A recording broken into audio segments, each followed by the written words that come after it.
It's Ramsey Dewey over here in Shanghai, China. Welcome to another edition of Q&A with the Coach. Today we have a question from Zinkofer, who says, "Hey Coach, this isn't a martial arts question and that's okay because besides getting out there and training, I strongly suggest you also get out there and live because there's a lot more to life than just martial arts.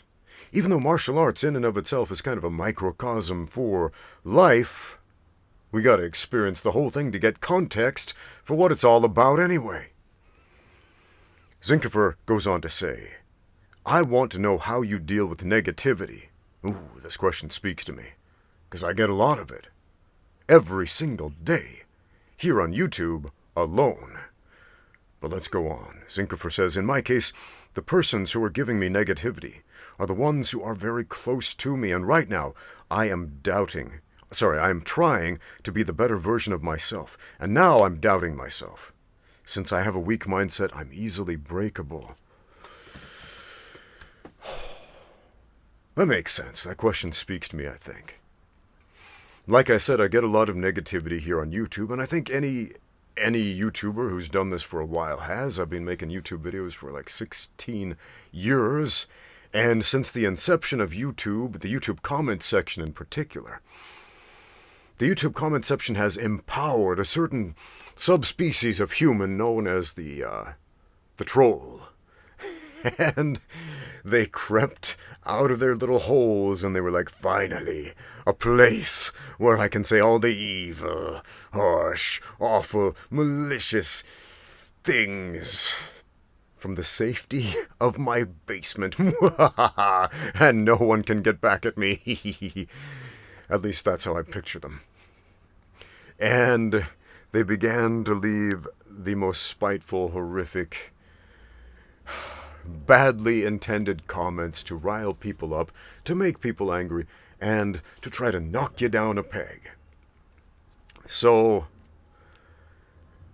I always read the comments. I love the comment section. I love hearing your comments, and most of the comments I get on this channel are great questions that lead to discussions conducive to learning and to personal development, and that's awesome. Questions about getting out there and training, and that's awesome, right? There's a lot of positivity in this comment section on my videos, and I love it. But I was thinking about this a lot. Last night I was reading through the comments as I do, responding to people's comments, and I got a lot of negative ones. A disproportionate number of angry comments basically saying, "You suck, you're bad, and you should feel bad. Everything you do is wrong." And, guys, it's not my first rodeo. I know where I stand, I know what I'm capable of, I know what I do, I know what I'm good at, and I know what I'm not good at. And so, I don't need the approval of random strangers on the internet to tell me what I can and can't do, what I have and haven't done. Now, there are different ways to deal with online negativity. Now, you're obviously dealing with intrapersonal negativity. We'll get to that in a minute. But the online negativity is a microcosm for intrapersonal relationships. And we'll get into the differences in a minute. Now, you can just ignore trolls online. You can just not respond to them. And that's generally a pretty wise course of action, because that's what they want you to do. They want to rile you up. They want to engage with another human. They want attention, whether it's positive or negative, and since they have learned through experience it's easier to get negative attention than it is to get positive attention, because that's hard. To get positive attention, you have to do something worthwhile. You have to work for it. And work is hard. Being lazy is easier. Much, much easier. It's much, much easier just to tell someone, "Hey, you suck. Now give me your time. Give me your attention. Focus your eyeballs on me, which is what they're saying. People who are desperate for approbation.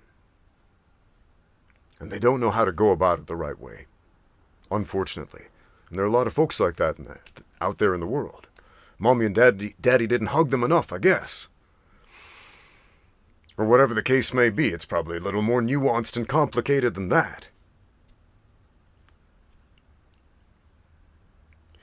Sometimes I engage with the trolls online, sometimes I respond to negative comments.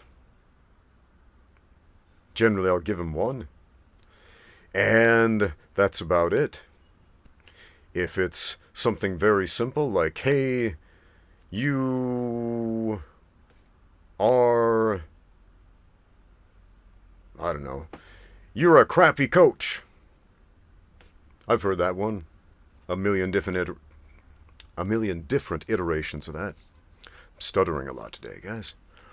Well, I know what my experiences as a coach were. I know what they are. I know that most of the fighters I've trained have won most of their fights. And at the same time, I know there's room for improvement. So I'm not a person to rest on my laurels and be like, well, look, I've got this guy and this guy and this guy and this guy who've won. But every once in a while, you'll have a clueless person who just thinks you're some random dude making stuff up. And it's nice to be able to put them in their place and say, you're wrong. But, man, I was reading through a list of regrets that old people on their deathbeds expressed. Apparently somebody did a study on this and interviewed a bunch of old people a few weeks before they died and asked them what they regretted most in life. And most of them said things like not spending enough time with their wife and their kids, working too much, paying attention to things that didn't matter. Something like that. And I think the next generation of crappy people, when they get old, are going to have an importantly different set of regrets. I spent too much time looking at my phone and arguing with people in the comment section on YouTube, saying mean things to people on social media, etc. But let's go to personal relationships, intrapersonal relationships. So I assume you're talking about people you know, maybe people in your family, maybe friends, maybe colleagues, people at school, people at work. I don't know how old you are, but yeah, all of us, regardless of age, interact with other people. And a lot of people are just not very pleasant to be around. People are filled with doubts. Yourself, for example, you're filled with doubts. And you lack a certain level of confidence, as you've expressed in your letter. And that's understandable. To err is human, right? We're fallible. We make mistakes. And you know what you don't know, which is the beginning of knowledge. It's when other people try to be your worst critic instead of you being your own worst critic that makes it a little more complicated. Because when you're already questioning yourself, and when you already know what you don't know, and somebody comes out and points it out and rubs your nose in the dirt over it, yeah, you stay down. You start to ask yourself, maybe I should stay down. Maybe I do suck. Maybe I'll never rise above mediocrity. No, man. No. I'm thinking right now about a Kettlebell Circuit that one of my old coaches, Shane Brenner, awesome dude, put me through a very, very long time ago. Back when I was a physical weakling, and he said, dude, we got to toughen you up. We've got to put you through a kettlebell circuit. It was 30 minutes long of exhausting work. And about 10 minutes into the circuit, I felt like dying. I just wanted to quit. I didn't want anything more in the world than to quit doing that circuit. It was torture. Felt like I had no more energy. I couldn't breathe. It was just too much. And my coach says to me, there's a little voice inside you right now. And I was like, how does he know? There is. That little voice is talking to me. It's saying, quit. Stop. This is too much. You can't. And he said, that voice is not yours. You don't have to listen to that voice. You don't have to obey it. I was like, whoa. That was transformative for me. So you got little voices in your head, you got little voices outside your head, sometimes big voices outside your head, and they're not yours. And they're telling you things that you don't want to hear, trying to push you in directions that you don't want to go. Trying to make you doubt yourself for some reason. Because misery loves company, and people who are down here, they see you up here, and they're like, down here with me. I don't want you to have any more than I have. They're envious, and they covet what they see you have. They hate us because they ain't us, as the old expression goes, unfortunately. And a lot of people don't realize they're doing that.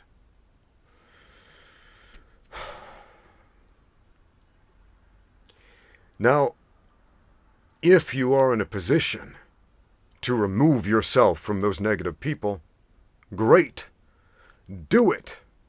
But maybe they're your family members, or maybe you have to go to school with them every day, and you simply can't get away.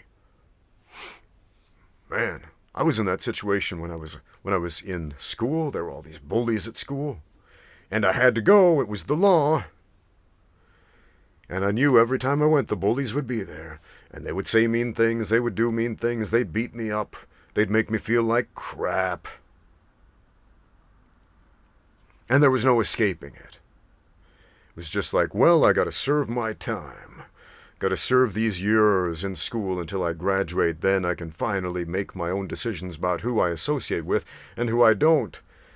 And when you're a kid, 4 years, 8 years, 12 years, however long you're in public school, seems like a lifetime, because it is your lifetime.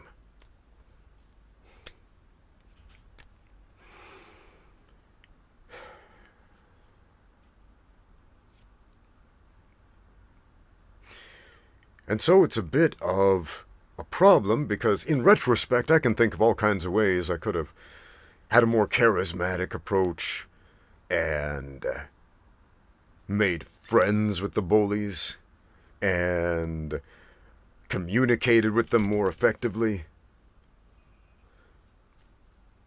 But I didn't have those skills when I was a kid.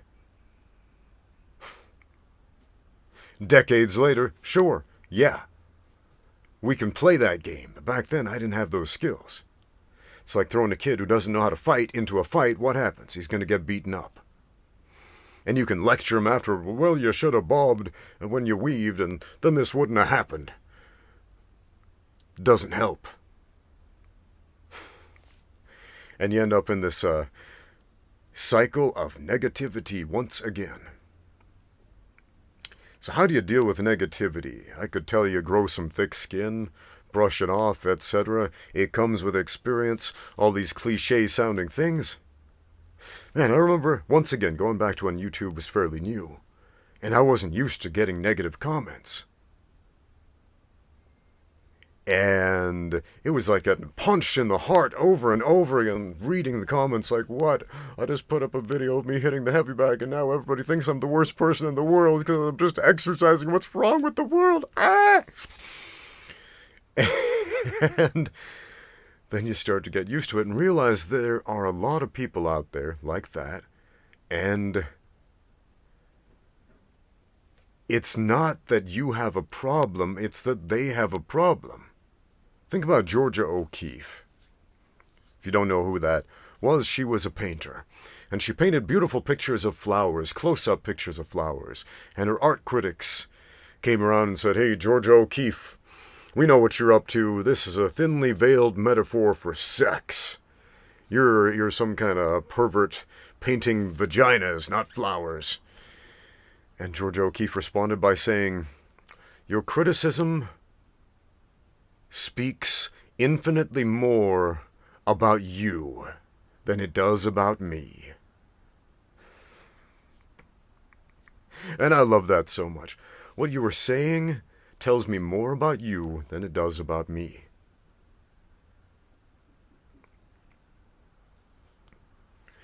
When you do something that's bad, when you do something that's wrong, when you mess up, and you know it, You can tell a whole lot about another person by how they respond to that. If they wag their head and say, "You're the worst person ever, 'cause you made a mistake, 'cause you're not perfect. Boo! I hate you for this." Tells you a lot about that person. But if that person, on the other hand, expresses love, often through the form of tough love or constructive criticism, like, "Hey, you're trying and I can appreciate that."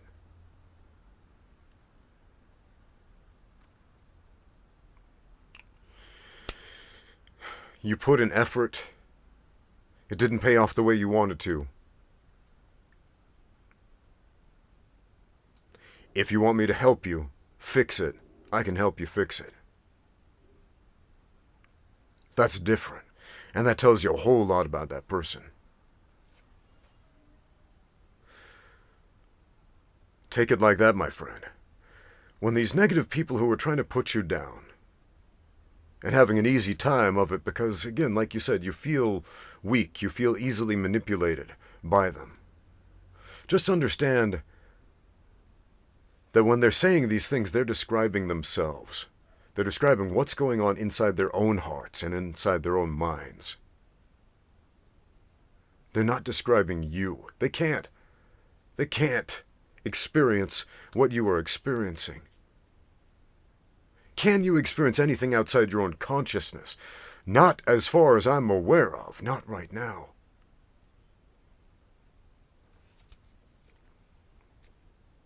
And your critics can't either. Everything we say is essentially a personal narrative. And those of us who are more eloquent speakers are just a little more crafty at disguising that fact. Here's what I mean by that. Some people who are boorish, bad conversationalists, not well liked in conversation with others, it's usually because they're just talking about themselves. Like, "Oh yeah, let me tell you a story about me. And everyone's like, "Ah, man, he's so conceited. He's into himself." And yet every time any of us talk, we are talking from personal experience. We are giving a personal narrative. We communicate with stories about things we have experienced. Here's how a conversation goes. "Why, hello there. Hi." What does hello mean? It means literally hail you in Old English. Health to you. You, good. Not unlike ni hao in Chinese. You, good. That's literally what it means.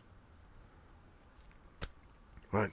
So, we've opened a dialogue. And then we start with some stories. How are you today? I'm asking for a story. Oh, look at that. I passed the ball over to the other guy, so I don't have to talk about me, as it were. I'm doing well. Talked a little bit about me. How about you? Fine, thank you. We're passing the ball back and forth. Haven't really told any deep stories yet, but what are we really saying? Me, you, me, you, me, you, me. And then a funny thing happened today. I was doing such and such a thing, and then I observed this, and I did that, and I said such and such, and I listened to this, and I saw that. Huh, cool. And then I'm going to tell the story. I saw this one thing, which your story reminded me about, and made me think of this. And so we tell each other stories, little personal narratives back and forth. Because we can only speak from our personal experience, from what we have experienced inside the realm of our own consciousness.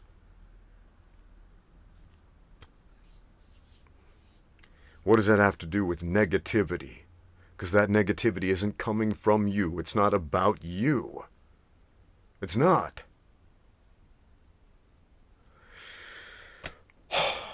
You're a child of God, man. Lift up your head. I had a weird discussion with some Christians online. And they got really mad at me. Like, really mad at me.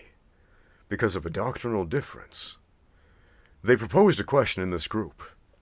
Are you intrinsically a child of God? Is everybody on this planet a child of God? Or is it something you become later on? And I said, well, doctrinally, according to scriptures, both. We're all God's children, created in His image, after His own likeness, as the scriptures say. And we can become, in the figurative sense, children of God through our actions and through His grace, etc., etc. However you want to define that, faith, grace, works, whatever. Read the Epistle of James and figure it all out. Anyway, why are we talking about religion here? Because religion is action. It's not just a set of beliefs or scriptures or words or dogmas or what do we call that? Ordinances or ceremonies or prayers. No, it's actions. It's what you hold to be sacred within your own consciousness. And one of those truths that I hold to be sacred inside my own consciousness is that this consciousness is a child of God, and so are you. And as long as I can remember that, and these outside voices are barking, hey man, you suck, you're the worst, it doesn't matter.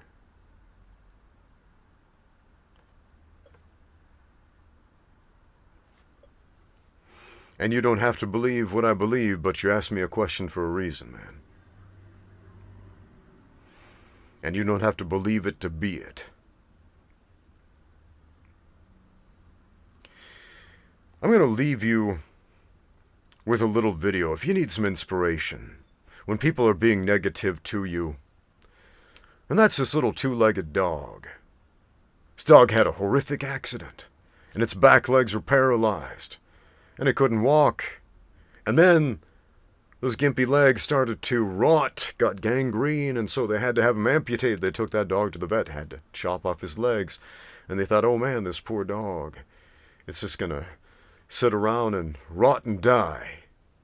But that dog had other ideas, was like, nope, I'm not done being a dog. And so it got up on its front two legs, and it decided to walk around and just be a regular dog, to the best of its ability, in spite of the fact that everything in the universe was saying, die, dog, die, stay down.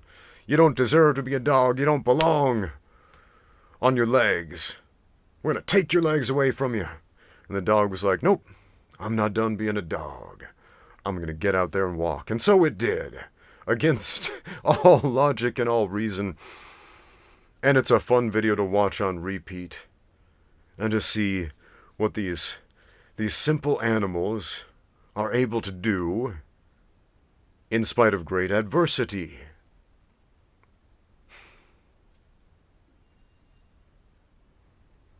Thanks for the question, man. You matter.